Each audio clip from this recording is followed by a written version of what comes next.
right, welcome to Celebrate Recovery Weekend at New Life Christian Center. We're so glad you're here today. Hello, my church family. My name is Michelle. Hi, Michelle. Very good. I'm a very grateful believer who struggles with codependency. And my name is Tonya.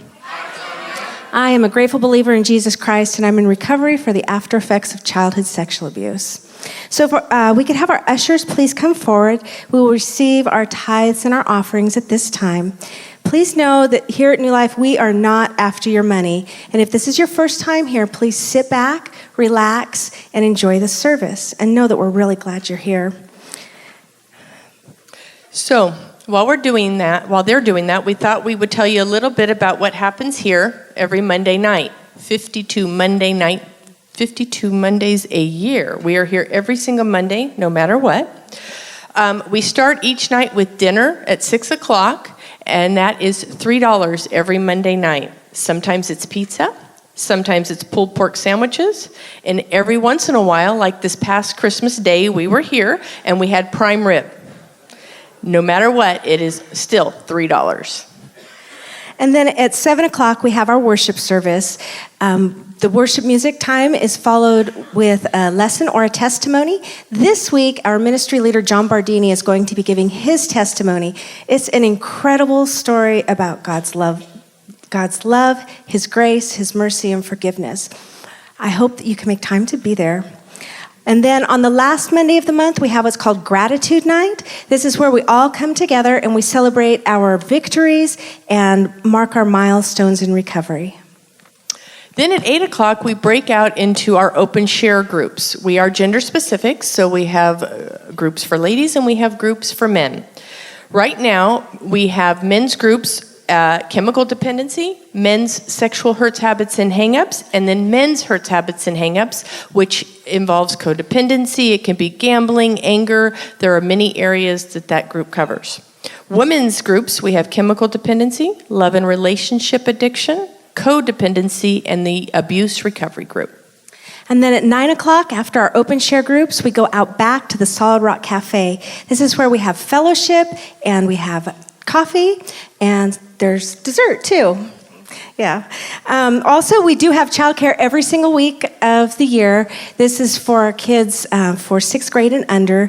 For our teenagers, we have what's called the Landing, and this is for our 7th through 12th graders. There's something here every week for the whole family. So if you have any questions or would like any information, you can stop by the table in the back after service today. We have some ladies and some gentlemen back there that can help answer any questions that you may have. We've got awesome people with a lot of information and a lot of love to share. So please, even if you just want to stop by the table and you don't have a question, but you want to just say hi or get a hug, stop back there and see the ladies and the gentlemen that are back there. So in a minute, we're going to have John come up, and he is going to talk to us about recovery and how it's a process. But for right now, let's just take a look at this video.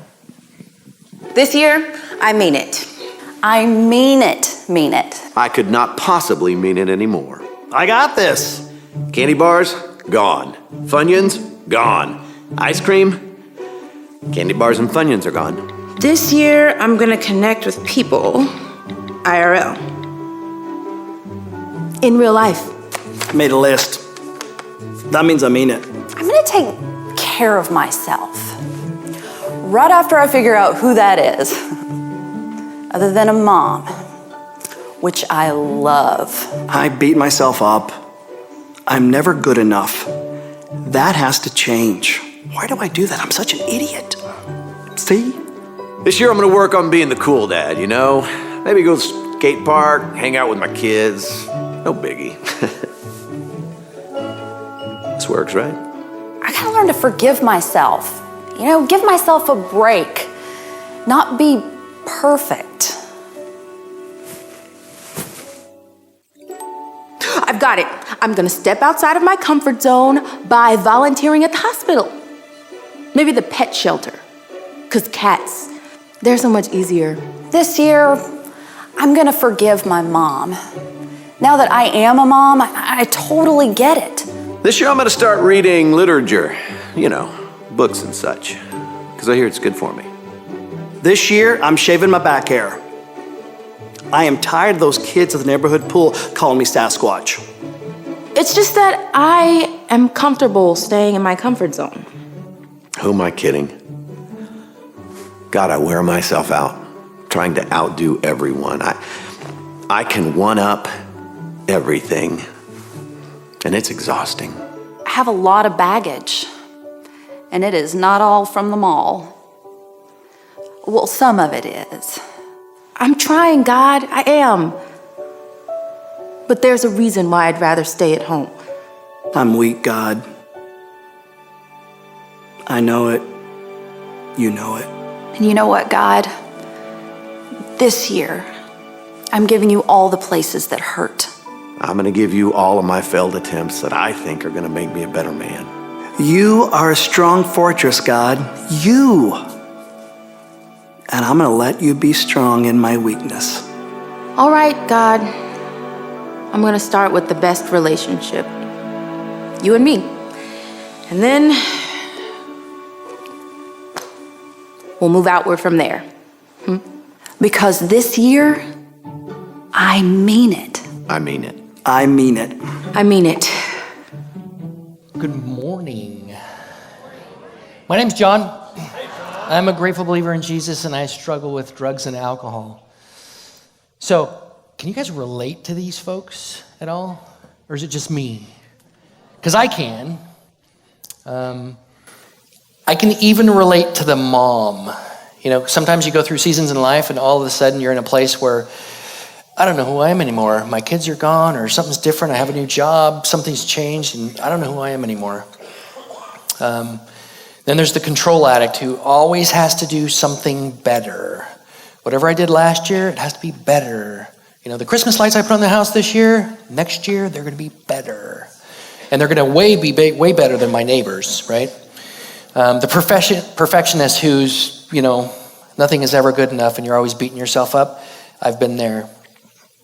My favorite, though, for the video at least, is the isolator. I call her the isolator.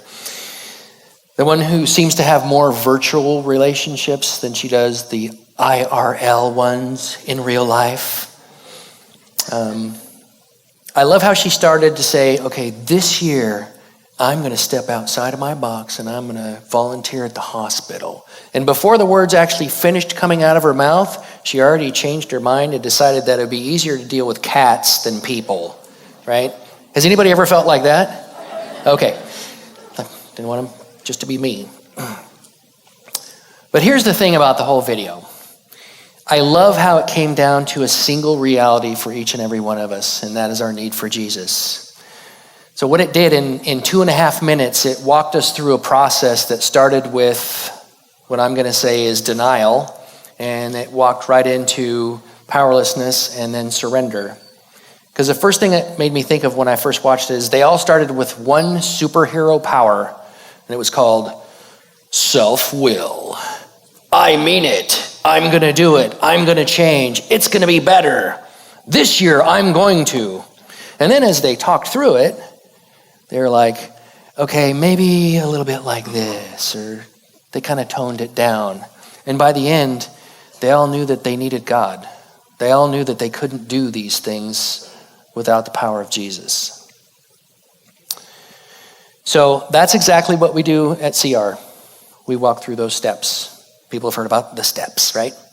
Well, that's just step 1, 2, and 3. I walked through my denial, admitted my powerlessness, and I gave my life to Jesus. I surrendered. So the big difference between a 2.5-minute video and real life is sometimes it takes us a little longer to break through our denial than 2.5 minutes. The second thing that I thought of was the fact that every single one of those people could find help, they could find community, they could find accountability by going to a Celebrate Recovery open share group. And I say that because there's still people that think that Celebrate Recovery is only for people like me who are drug addicts and alcoholics. And it's not. It's for anybody who has a hurt or a habit or a hang-up. Now, I'm not saying that we currently have groups that are named the Control Addict Group or the confused mom group or something like that. But anybody can fit into a codependency group, a mixed issues group, and sometimes we just have to dig a little bit deeper within ourselves to find out where we're going to fit in. So there was a process to the video. There's a process to our surrender. And I'm going to tell you just a little bit about the story of my surrender. So I started using drugs and alcohol at a very young age. I was a daily drug user by the time I was in high school. My dad was the very first person that pointed me toward recovery. He was the first person that pointed me toward Jesus. So my process or my journey started towards recovery the day that he said, you know what, John, I don't know if this will work for you, but do you want to go to an Alcoholics Anonymous meeting with me? And my journey started the minute that I said yes. So you might be thinking, wow, he just said yes and then he got sober. Kind of like a 2.5 minute video. No, that's not how it happened. How it really happened was during the next 5 years, I did say yes, I did go to that meeting, but it took me 5 years, several arrests, a few dozen more meetings, and a intervention into a 28-day recovery program. But I still consider that first yes as my start because those 5 years, God wasted none of it to bring me to him. Not 1 second. That was the first yes in my journey. I gave my life to Christ the following year, and I've had victory over my chemical dependency since that day. So those of you who don't know my story might think, that's pretty awesome. It only took 5 years. You were still a pretty young guy. Everything was good after that, right? And it could have been, but it wasn't. And why? It's because at some point I stopped saying yes to Jesus, and my process stopped.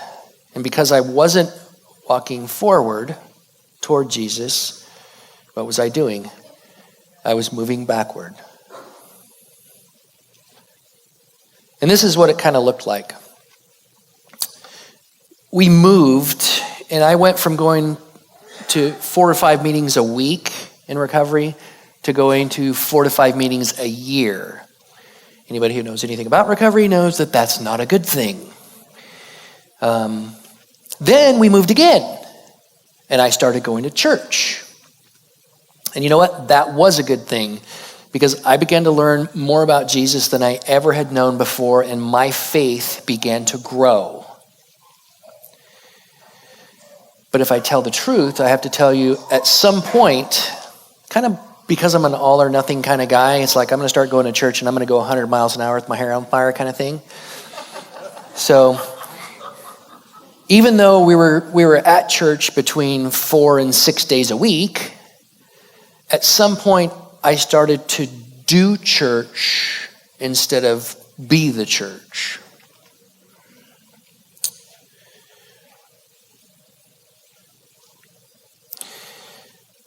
And what happened then is about 15 years into my sobriety, I found myself really deep into another addiction, and that was an addiction to pornography.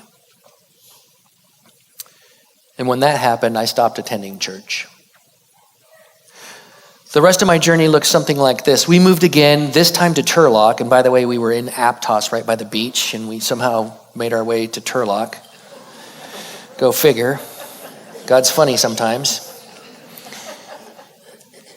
And Karen, my wife, told me, if we're moving again, we are going to start attending church again. So I said, okay. And I said, we can go to any church in Turlock that you want. I just don't want to go to that big one down the freeway.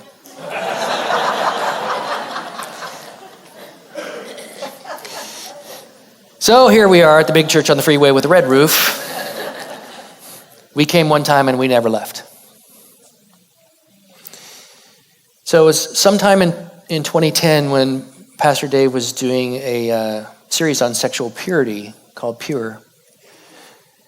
In that same year, some people in this church, in this very family, started to have informational meetings saying, you know what if we started to celebrate recovery here at New Life? What would that be like?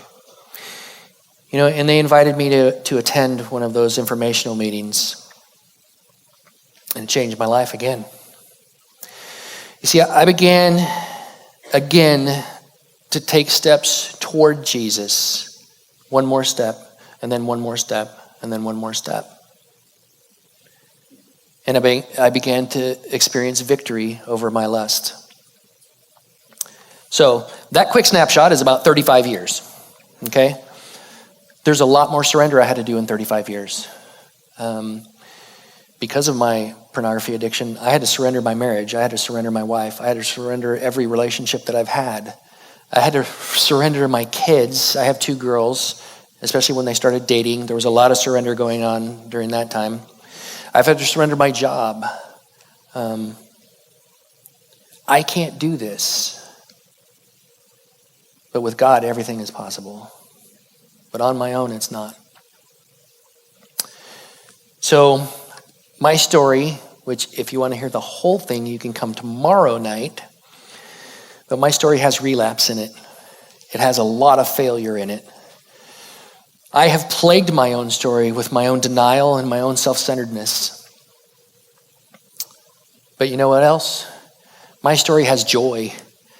My story has love. My story has miracles in it. And it has victory through the power of Jesus.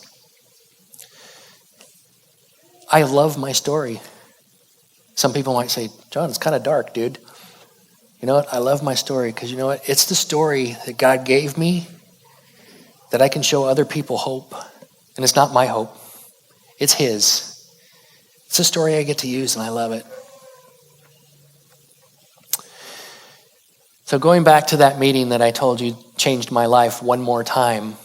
It was a meeting, it was right out in the room. It's now Marilyn and Pastor Jim's office. It used to be one big room. And I walked in there, and honestly, I kind of felt like the prodigal son coming home. Because at that meeting, when I walked in, there was a table, and there was a chair. There was an empty chair there, and it was for me. And you know what? I didn't have to be somebody that I wasn't to sit in that chair. Everybody in that room, and some of them are right here right now.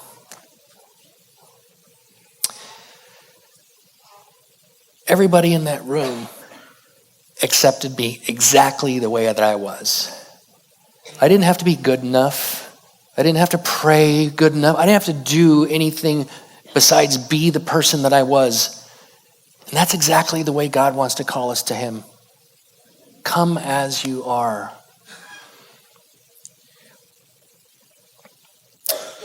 I love the story of the prodigal son. And I know it's just a story. It's something that Jesus told in the Bible. But have you ever wondered what each of them might have been thinking before that moment when the father embraced his son? And have you ever wondered if each one of them were praying at that time, what that might have sounded like? Hey God, it's me. Not sure if you remember me or why you'd even want to exactly. Do you even hear prayers from people like me? I don't know how far your love really goes, but I feel lost. And there's this darkness, or maybe it's more of a heaviness, like I have 1,000 pounds on my shoulders. Dear Lord, it's me, your child. And I'm here once again on my knees, crying out to you for my son who is lost, that you would help him. I don't know how far he's gone, but I know that before he was even born, you loved him and you've never stopped. And I believe you've known my pain too, as a father missing his son. And I've watched him make decisions that have taken him down a road of pain and destruction. It's got to be weighing him down like 1,000 pounds on his shoulders. I don't even know how I got to this place. I thought my father was holding me back, that what I really wanted was to be free of him, living for myself, partying and enjoying the good life. Now, here I am, broke, no friends and no future. Not much difference between me and these animals.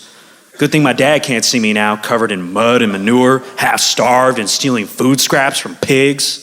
What I wouldn't do to just see my son one more time. God, please bring him home to me once again so he can sit beside me at my table. I bet my dad has given up on me. I don't know where he is, but I can promise you one thing, God. I will never stop looking for him till the day I die. And I pray that I'll find him. I pray that he's blessed and well fed. God, I ask you to help him to be surrounded by friends who love him. God, I am truly alone. Lord, help him to know that he's never alone, that you are there beside him no matter where he is. God, I blew it. I had it made at my father's house. God, I blew it. My house just isn't the same without my son. I should have never left. I should have never let him leave. God, I just want him to come home. I just want to go home. How is that even possible? What I did was unforgivable. Lord, help him to know that all is forgiven. God, I was so arrogant. God, give him the humility and the courage to return to me. God, I'm so afraid. Lord, I surrender my son to you. I can't go on like this. Something has to change. That's it. I'm doing it. I'm going home. I mean, it can't be any worse than where I'm living now. My father's servants eat way better than this. I'll ask if I can just be one of them. I am your servant, Lord. Help me to walk in trust in you and have your peace. But I can't do this alone. Give me strength, God. Now, Lord, as I rise to go out and search for my son one more time, oh God, I pray, let this be the day that I finally see him coming towards me and he would return to my home and sit beside me again at my table. God, as I take this walk of shame, let this be the day I can truly go and sit by my father's side once more. Amen. Amen. So what's it all about? It's about surrender. That's what they just did. And surrender is either about taking the very first step toward Jesus or just taking the very next step toward Jesus. You know, nobody can do it for us. Each one of us is responsible for moving our own feet and taking that step. But sometimes it's hard. But the fact of the matter is, when we're in a big family like this, we don't have to do it alone. We don't. There's always somebody here that will walk with you, that'll hold your hand, that'll walk next to you as you take that step. God's word says in Matthew 11:28 through 30, "Come to me, all you who are weary and burdened, and I will give you rest. Take my yoke upon you and learn from me, for I am gentle and humble in heart, and you will find rest for your souls. For my yoke is easy and my burden is light." So we're going to do something a little different today. We'd like to give everyone in here the opportunity to surrender in kind of a physical way, something that we can remember. So in a couple of minutes, we're going to invite everybody down to the front to receive this blue chip. In Celebrate Recovery, we call this the surrender chip. And one side of the chip, it says, "My grace is enough for you." And on the other side, it says, "The journey begins." So what's so special about a little round blue piece of plastic? Absolutely nothing. There's no magical powers behind this little blue chip. But here's another question for each one of us. What can this blue chip represent today in the decision that we make today for you or for me? Maybe it can represent the first time that we're going to admit that we are broken, that we're not perfect, that without Jesus, we have no hope. Maybe we have places of hurt or pain that we've been holding on to forever. And today, it's time to surrender those places. Maybe we've been trying to control everything about our lives and everything about our circumstances. And today's the day that we need to lay that down at the feet of Jesus and let him have control because we don't. To let God be strong in our weakness. Maybe you're like me and you had a secret sin, or you have one now. It's time to let go of that and surrender that.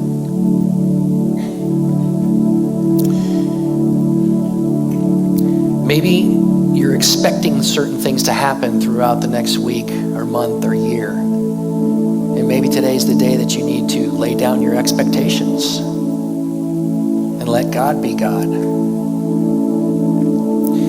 You know, last week Pastor Jim told us that there were a lot of promises in the Bible. I can't remember how many. And he encouraged us to look through them, and I did. Not every one of them. But he said, you know what? Find one or two that you can hold on to this year. A promise from God that you can hold on to. And here's mine. It's from John 14, starting at verse 13. You can ask for anything in my name, and I will do it, so that the Son can bring glory to the Father. Yes, ask me for anything in my name, and I will do it. Would you please pray with me? Jesus, it's in your name that I pray, by your authority that I pray. And I just ask today that every heart in this room be open to surrender. To take that next step. It doesn't necessarily mean it's the first time they've ever taken a step to you. It can just be that next step. That next thing that we need to surrender that's blocking us from your blessings, Lord. Give us the strength to lay down our expectations,